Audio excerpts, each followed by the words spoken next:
Right, one more run. Just one more run. I just want to do one more run, okay? Why can't I stop playing this game? Alright, so people have been telling me to look into this game. I said no. But people kept telling me, and finally a friend of mine covered it, and clearly this game is still killing it 3 years into release, and the craziest part is, it's free.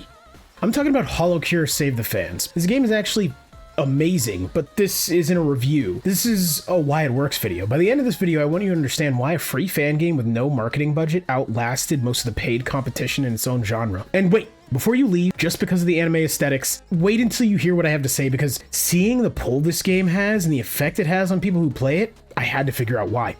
So first, what is HoloCure? It's a survivor-like, mostly, but it's also kind of a cozy life sim, and there's fishing and farming, and there's a casino. Anyways, this game was made by one lead developer, KU, and is developed in his spare time after going to his day job as a full-time animator. With around 1 million people having downloaded it, this game's a huge success. Even more than that, fans have tried to pay Yu for his efforts, and he keeps turning down the money. That's right, people are trying to throw money at him, and he simply wants to work on his passion project. And once you play this game, you'll see that passion. But the real thing here is, why is that so important? It means this game was built by someone with a vision they want to see realized. Yu himself stated that he didn't want to start taking donations because it would make his hobby feel like a third job, and that changing that would betray his identity as a creator. That is a level of character and dedication you don't see often. I personally think that's what led to HoloCure having the quality it does. Yu is making the decisions he wants to make, not what decision would be best for making money, but for realizing his vision. Now, a lot of you may think this game's success is purely based on the HoloLive IP, but that's only part of the genius behind the game. Because normally building a game around an IP, it fails to gather support from outside that IP. The jokes don't land, the characters aren't familiar, and the world seems nonsensical and weird.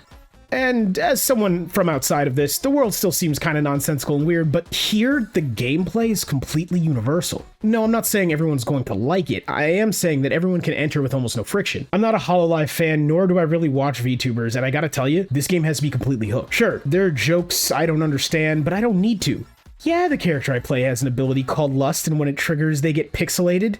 It doesn't matter, all I know is it heals me. The jokes and the personality of the game are built around a defined gameplay loop, not lackadaisically slapped on. And it doesn't feel like a game was built around an IP, it feels like the game was made, and the creator's a fan of the IP, and both were incorporated into each other. I play Survivor likes.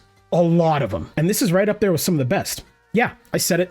And I mean it. So how is this game genius? It's a game with a built-in fandom. Fans came for the characters and stayed for the build variety. Other people came because it was free and stayed because the gameplay is actually good. That is something most games simply based on an IP don't do. They either do a disservice to one or the other, the gameplay or the IP. HoloCure respects both. You load up the game and immediately smash that play button. You're given a choice of 5 characters to start.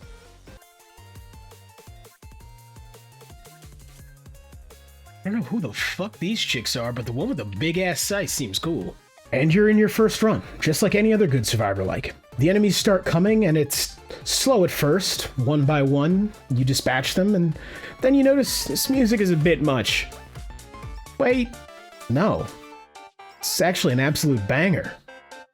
Before you know it, you're getting into the groove, killing enemies, bopping your head with the beat, wondering how to push the builds you've just made to the next level. You've got a body pillow. It's a great time. Your friends on Discord that ask you to stream because they don't know what this game is, or downloading it in the background and wondering if they want the shark or the tentacle girl. And you might have just released 3 new addicts into the world. For those of you who are fans, yeah, this is kind of what it felt like the first time. I mean, no disrespect to Gura, Calliope, and Inanice, but it just took me a second to get my bearings. Now that you understand what got people and kept them initially interested, it's time to try and understand this game's lasting power. This comes down to variety and replayability, or content depth. Those last two are kind of the same thing, kind of different things at the same time. Let's start with variety first. HoloCure has true character variety. What do I mean by that? Well, in Vampire Survivors, there are different characters. However, at the end of the day, each character can equip every weapon and every item. Sure, they have different base stats and some have different passives, but other than the passives, these can all basically be made into the same build. In HoloCure, each character has a unique weapon that cannot be used on any other character and has to be used on them, a special ability unique to them, and multiple skills unique to them. This means that no two characters really feel the same. I had one character I like, she's a pirate, her whole thing is crit, get money. She's great for farming. I want to attack a lot, but she's pretty close range, and to maximize her money gain, I only want her main weapon in the level. But my favorite character right now, and I'm sure that title will change by noon tomorrow, is Fauna. Her whole thing is that when healing, she does damage. So you increase the frequency of her heals, and on top of that, you can take items that can hurt you to allow you to do more damage. Because you're healing so much, what is more dots compared to your healing ability? Many other survivor-likes get this wrong, and often either only having one character or simply having one passive or stat to differentiate them. Most people find the most effective one or the playstyle they like and just stick to that, causing the game to become stale. Here you're using completely different playstyles to accomplish your task. In addition to the universal meta progression, each character has a rank that you can increase, giving them better stat growth. This provides hours of content per character, and you don't see much progression like that in a survivor-like until Soulstone and Deep Rock Galactic Survivors came out. This is where the replayability comes from. You want to take your favorite character to the next level, it's going to take time. But in that journey, you need to beat every level with that character. Then, like myself, maybe you find another character and suddenly you're back replaying the first level again to get them to their full potential. This doesn't feel like a setback here. This feels like new life brought into your playthrough. That kind of replayability is what I like to see in survivor likes. While I enjoy the game, starting over in Deep Rock Galactic Survivors with another character can feel like a slog. And they are different, but not enough. But here, well, let's just say I find myself gravitating to playstyles I've never really looked at before in survivor likes. On top of the variety of characters and playstyles is the variety of gameplay loops that all feed into each other. Survivor likes all have the same core loop: kill, survive, gain power, repeat. This is great and clearly a good formula, but HoloCure doesn't stop there. You see, there's also this thing called the Hollow House. You take a character into this area where you can decorate your home, farm, fish, cook for food buffs, even hire employees to generate resources, and there's even an in-game casino. All of these systems can feed into the core survivor-like loop somehow. The fishing can generate money, but also generates fish, which can be used to feed your employees, which generate more money. Or you can also cook that fish, making meals, which give you in-run bonuses to stats. The farming gets you ingredients for the cooking and feeding employees as well. You can harvest materials and play a crafting minigame where you sell blacksmith weapons and armor. The casino has gambling with chips to get anything from materials to cosmetics to pets and even items that actually affect your stats in the main game. This not only provides you with gameplay loops to enjoy when the main loop gets stale, it also lets those loops contribute to the main loop so you don't feel like these activities are a waste of time if you want to progress. Best of all, you don't have to interact with these systems if you don't want to. You can rank up and get meta progression without even touching the Hollow House or the casino. This casts a much wider net than the genre usually does, and it's what allows this game to stay engaging between updates. Why does this all matter? Well, KU confirmed that he's working on update 0.8. We don't know when that'll come out, but it seems people crave more of this game. Hell, I tried it and now I'm hooked. There's a resurgence on HoloCure right now, and I, for one, am all for it.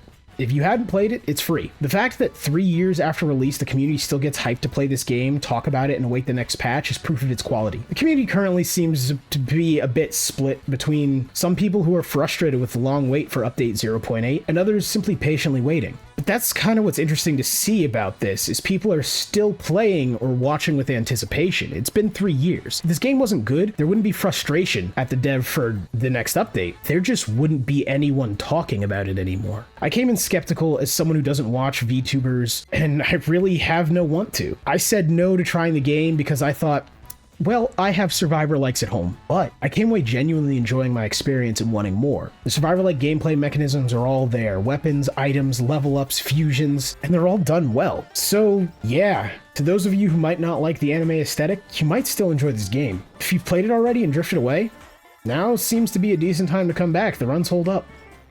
Anyways, guys, if you made it this far in the video, a like and a sub would be greatly appreciated. I'm trying to grow the channel right now, and every little bit helps. Be sure to hit that notification bell so you don't miss my next video. I stream on Wednesdays, Thursdays, Fridays, and Saturdays, so feel free to stop by and say hi. As always, I'll be back in another video. Peace out. And a special thanks to all our members for supporting the channel. You guys are what allows me to keep making these videos and doing what I love, so thank you.